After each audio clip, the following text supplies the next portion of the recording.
Corruption in politics seems to be a never-ending story.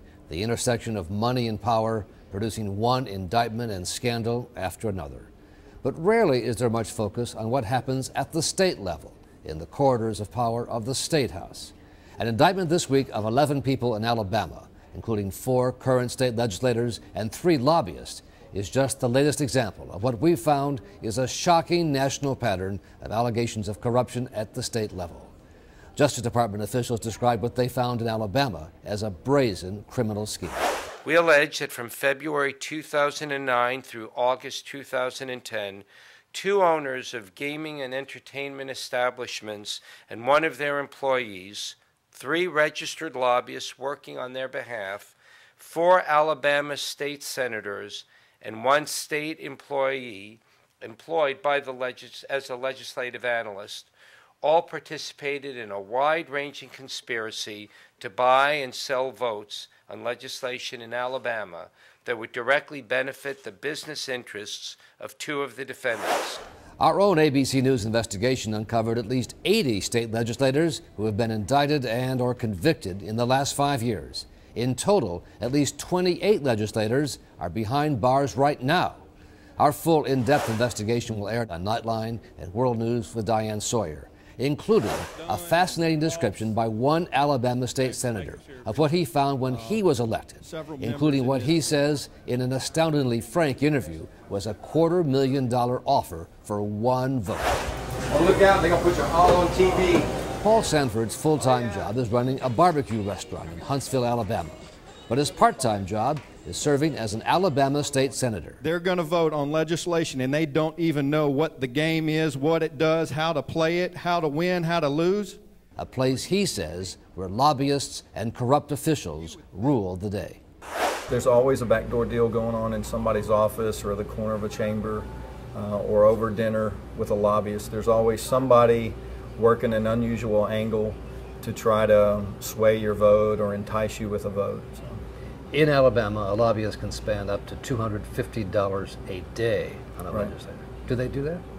Yeah, and they can spend, as long as they spend under $250, they don't have to report who they gave it to or how to expense it. So you can literally get, $249 in cash every day that you're in the legislature. Legally? Legally. Unreported? Unreported with no restraint. So what does that add up to in a year then? Roughly $90,000 a year. One lobbyist can give one legislator $90,000 a year. There's currently, I believe, somewhere between 600 and 800 registered lobbyists in the state. So the legislators are really outnumbered by the lobbyists with lots of cash to spend. A tremendous amount of money is available to the lobbyists, much more so than the average citizen has any inkling to. And for a lobbyist to buy a meal or to pay for expenses, take someone on a trip, is that pretty standard? It's like buying bubble gum for kids. The amount of money that they spend on meals, parties, to entertain, to get legislators to come together so they can give them a pitch is often and frequent, and it's literally like handing bubble gum to a child. And what do you say to the lobbyists? I try to avoid a lot of it. I try to only go to some of these dinners as long as there's a group of people. I don't like to just be, 1 or 2 set aside. So you're kind of a party pooper in a way. Sometimes I think I might what do you hear stomp from, a little bit of fun. What do you hear from the other senators about that? There seems to be kind of a code of silence that don't cause too much waves in here. I know of several legislators that joke, don't mess with my record. I've been here for X amount of years and haven't had to pay for a meal yet. Don't step on the party. So if you wanted to, you wouldn't have to pay for a single meal during the entire term? If I wanted to, I probably wouldn't have to pay for a meal, a hotel room, or any expense, if I so chose. And do you get a sense from talking to people that actual cash changes hands, in addition to buying entertainment? It's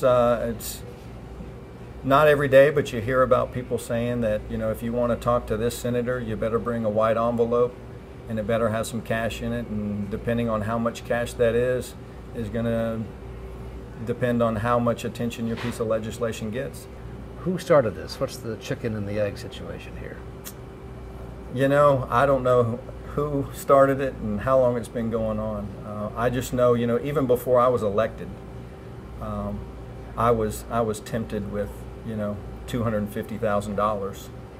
Tell me about that. What happened? You know, that was a situation where about 2 weeks prior to my special election, when I won this seat, that I had a lobbyist that represented the gaming industry in Alabama, said he had 2 clients that he represented, that each one of them was prepared to write me a check for $125,000. They just wanted to know where I stood on a piece of legislation known as the Sweet Home Alabama at the time.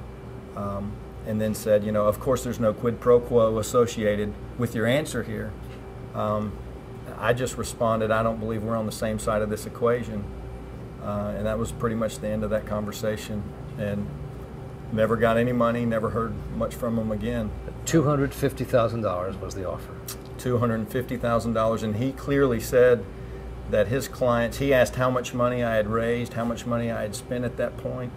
I told him it was around $200,000.